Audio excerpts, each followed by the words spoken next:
ഇപ്പോൾ ആദ്യഘട്ടത്തിൽ വോട്ടെടുപ്പ് നടന്ന 121 മണ്ഡലങ്ങളിലെ എക്സിറ്റ് പോൾ ഫലങ്ങൾ വരുമ്പോൾ NDA സഖ്യത്തിനാണ് മേൽക്കൈ. 55 മുതൽ 81 വരെ സീറ്റുകൾ നേടാമെന്നുള്ളതാണ് ആദ്യഘട്ടം. മഹാഗഡ്ബന്ധൻ 40 മുതൽ 60. ജൻസുരാജ് പാർട്ടി ഒരു സീറ്റിൽ പോലും നേടില്ല എന്നാണ് ആദ്യഘട്ടത്തിൽ വോട്ടെടുപ്പ് നടന്ന 121 മണ്ഡലങ്ങളിലെ എക്സിറ്റ് പോൾ ഫലങ്ങളാണ്. ഇപ്പോൾ അത് NDA സഖ്യത്തിനാണ് മേൽക്കൈ പറയുന്നത്. 55 മുതൽ 81 സീറ്റ് വരെ, മഹാഗഡ്ബന്ധൻ 40 മുതൽ 60 സീറ്റുകൾ വരെ. ഇതിൽ NDA സഖ്യത്തിൽ ആർക്കാണ് കൂടുതൽ സീറ്റുകൾ എന്ന കാര്യം അത് അല്പസമയത്തിനകം വരും. NDAയിൽ 55 മുതൽ 81 വരെ സീറ്റുകൾ എന്ന് പറയുമ്പോൾ ആർക്കായിരിക്കും കൂടുതൽ മേധാവിത്വം എന്ന കാര്യം കൂടി അല്പസമയത്തിനകം പുറത്തു വരാൻ ഇരിക്കുകയാണ്. ഇതാണ് ഏറ്റവും ആദ്യത്തെ ടാലി. 40 മുതൽ 60 സീറ്റുകൾ വരെ മഹാഗഡ്ബന്ധൻ. മനു, എന്താണ് ആദ്യഘട്ടത്തിൽ മറ്റ് പാർട്ടികൾ തിരിച്ചുള്ള വന്നിട്ടുണ്ട്? എന്താണ് ഇപ്പോൾ മൊത്തത്തിൽ നോക്കുമ്പോൾ ഇത് മേൽക്കൈ കിട്ടുന്നത് NDA സഖ്യത്തിന് തന്നെയാണല്ലോ? ഇത് NDAക്ക് വലിയ ഒരു സന്തോഷിക്കാനുള്ള ഒരു അവസരമാണ്. കാരണം ഈ ആദ്യഘട്ട തെരഞ്ഞെടുപ്പ് നടന്ന മണ്ഡലങ്ങളിൽ കൂടുതലായും കഴിഞ്ഞ തവണ RJDക്ക് വലിയ സ്വാധീനമുണ്ടായിരുന്ന മണ്ഡലങ്ങളാണ്. RJDയെ സംബന്ധിച്ചിടത്തോളം അവിടെ അവർക്ക് വലിയ സ്വാധീനം ഉറപ്പിക്കാൻ കഴിഞ്ഞ മണ്ഡലങ്ങളിൽ, പ്രത്യേകിച്ച് ഈ വെസ്റ്റേൺ ബീഹാറിൻ്റെ ഭാഗങ്ങളിലൊക്കെ നല്ല സ്വാധീനം ഉറപ്പിക്കാൻ കഴിഞ്ഞുള്ള മണ്ഡലങ്ങളിലാണ് ആദ്യഘട്ടം തെരഞ്ഞെടുപ്പ് നടന്നത്. അപ്പോൾ അവിടെ NDAയിലേക്ക് ഒരു മുന്നേറ്റം ഉണ്ടാക്കാൻ കഴിയുന്നു എന്ന ഒരു പ്രവചനം വരികയാണെങ്കിൽ അത് NDA ക്യാമ്പിന് വലിയ ഒരു സന്തോഷം നൽകുന്ന ഒരു കാര്യമാണ്.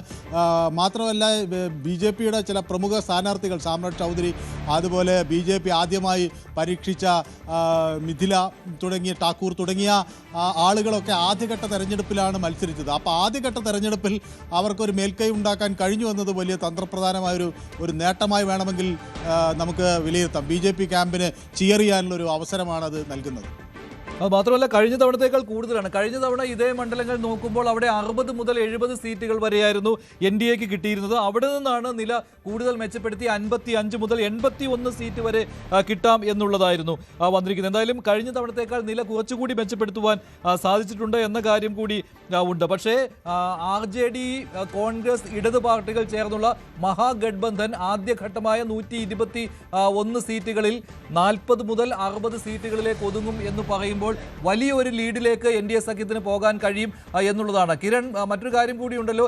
NDA സഖ്യം ചിലപ്പോൾ ചില ഘട്ടത്തിൽ വേണമെങ്കിൽ 55ലേക്ക് ഒതുങ്ങുവാനും സാധ്യതയുണ്ട്. അങ്ങനെ ഒന്നുകൂടി ഉണ്ടല്ലോ ഈ പ്രൊജക്ഷൻ. ഇത്രയും 55 മുതൽ 81 സീറ്റുകൾ വരെ ആയതിനാൽ മഞ്ജുഷ, കഴിഞ്ഞ തവണ 15 സീറ്റിൻ്റെ വ്യത്യാസം ഉണ്ടായപ്പോൾ ഈ ഒന്നാം ഘട്ടത്തിലെ എങ്ങനെയായിരുന്നു ഫലം എന്നതുകൂടി നോക്കണം. നേരത്തെ മനു പറഞ്ഞതുപോലെ തന്നെ മഹാഗഡ്ബന്ധന് നേരിയ തോതിലുള്ള മുൻതൂക്കം 61-59.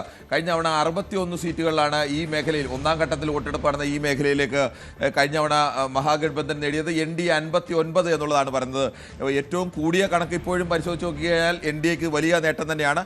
പക്ഷേ കുറഞ്ഞ സീറ്റ് 55 എന്നാണ് പറയുന്നത്. അപ്പോഴും ഒരു കാര്യമായ വ്യത്യാസത്തിലേക്ക്, അല്ലെങ്കിൽ രണ്ടിനും ഒരേപോലെ ഒരു തുല്യ ഇപ്പോഴും 50-50 ചാൻസിൽ നേരിയ മുൻതൂക്കമുള്ളത് NDAക്ക് തന്നെയാണ്. കഴിഞ്ഞ തവണ ഇവിടെ മഹാഗഡ്ബന്ധനായിരുന്നു നേരിയ മുൻതൂക്കം നേരിയതാണ് എന്നതുകൂടി ആലോചിക്കണം.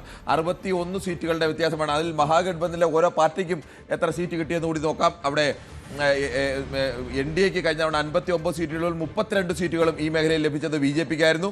JDUവിന് 23 സീറ്റുകളാണ് ലഭിച്ചത്. രണ്ടുപേരുടെയും വോട്ടിംഗ് ശതമാനം തുല്യമായിരിക്കുമ്പോഴും BJPക്ക് ഇവിടെ 23-നേക്കാൾ 9 സീറ്റുകൾ കൂടി അധികം നേടാൻ കഴിഞ്ഞു. നമ്മൾ നേരത്തെ പറഞ്ഞു അവിടെ ഇവരുടെ വോട്ട് കട്ടറായി നിന്നത് പ്രധാനമായും ചിരാഗ് പാസ്വാന്റെ പാർട്ടിയാണ്. അവിടെ VIP-ക്ക് 4 സീറ്റുകളും അവരുടെ 4 സീറ്റുകളും ലഭിച്ചത് ഈ മേഖലയിൽ നിന്നാണ്. ഒന്നാം ഘട്ട വോട്ടെടുപ്പ് നടന്ന മേഖലയിൽ നിന്നാണ്.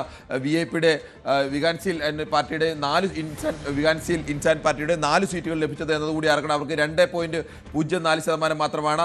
അവിടെ HMS മത്സരിച്ചിരുന്നു. അവർക്ക് സീറ്റുകൾ നേടാൻ കഴിഞ്ഞില്ല. CPIയുടെ 2 സീറ്റുകളും കഴിഞ്ഞ തവണ ലഭിച്ചത് ഈ മേഖലയിൽ നിന്ന് തന്നെയാണ്. ഒന്നാം ഘട്ടത്തിൽ നേടിയ 2 സീറ്റുകൾ, ഈ 2 സീറ്റുകളാണ് CPIക്ക് 2 നേടിയത്. ഇനി നമുക്ക് അവിടുത്തെ മഹാഗഡ്ബന്ധൻ്റെ ഫലം കൂടി പരിശോധിക്കാം. മഹാഗഡ്ബന്ധൻ്റെ ഫലം പരിശോധിച്ചു കഴിഞ്ഞാൽ ഈ 61-ൽ RJD ആണ് ഇവിടുത്തെ ഏറ്റവും വലിയ ശക്തി കേന്ദ്രം. ഒന്നാം ഘട്ടത്തിലെ ഏറ്റവും വലിയ ശക്തി കേന്ദ്രമായി നിന്ന 61 സീറ്റുകൾ നേടിയപ്പോൾ അതിൽ 42 സീറ്റുകൾ നേടിയത് ഈ മേഖലയിലെ ഒന്നാം ഘട്ടത്തിലെ ഒന്നാമത്തെ പാർട്ടി RJD ആയിരുന്നു കഴിഞ്ഞ തവണ. ഇത്തവണയും ഇങ്ങനെ ഇത്രയും സീറ്റ് കിട്ടുന്നുണ്ടെങ്കിൽ RJDയുടെ ശക്തി കേന്ദ്രങ്ങളിൽ കാര്യമായ ഇടിവ് വന്നിട്ടില്ല എന്നതുകൂടി കണക്കാക്കണം. കോൺഗ്രസിന് കേവലം 8. ഇത്തവണ ഇത് പാർട്ടി തിരിച്ചുള്ള കണക്കുകൾ വരുമ്പോൾ RJDക്ക് കഴിഞ്ഞ തവണത്തേക്കാൾ സീറ്റുകൾ കുറവായിരിക്കും എന്നുള്ളതാണ് പ്രഡിക്ഷൻ വന്നിരിക്കുന്നത്. ഇപ്പോൾ ആദ്യം വോട്ടെടുപ്പ് നടന്ന 121 മണ്ഡലങ്ങളിലെ കണക്കാണല്ലോ. അതിപ്പോൾ കിരൺ കാണിച്ച കണക്കനുസരിച്ചാണെങ്കിൽ അവിടെ RJDക്ക് മേൽക്കൈ കിട്ടിയിരുന്നു.